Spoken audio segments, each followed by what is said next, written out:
রুটি খাবি? হ্যাঁ খাবো। এই নে তাহলে। দিদি এটা তো নিচে পড়ে গেছে, কি করে খাবো? হ্যাঁ তা কি হয়েছে, তুলে খা। কিন্তু এই রুটিটা আমি কিভাবে খাবো? এটা তো মাটিতে পড়ে গেছে, আর মাটিতে পড়ে যাওয়া জিনিস তো কখনো খেতে নেই। আচ্ছা তাহলে তোকে কি 5 স্টার হোটেল থেকে খাবার এনে দেবো? তোদের মতন গরিবদের না হাত ধরলেই তোরা মাথায় উঠতে চাস। চুপচাপ তুলে খেয়ে নে, খাবারটা দিচ্ছি এটাই অনেক। দাঁড়ান দাদা। আচ্ছা ম্যাডাম, আপনার কি একটু লজ্জা করে না?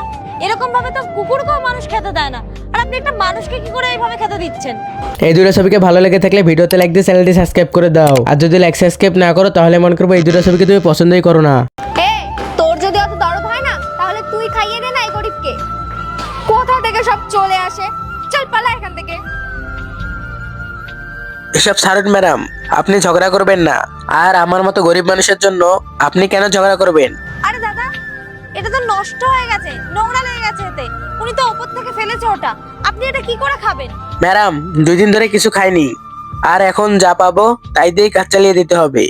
দাদা এটা আপনাকে খেতে হবে না, এটা চলুন কুকুরকে দিয়ে দিই।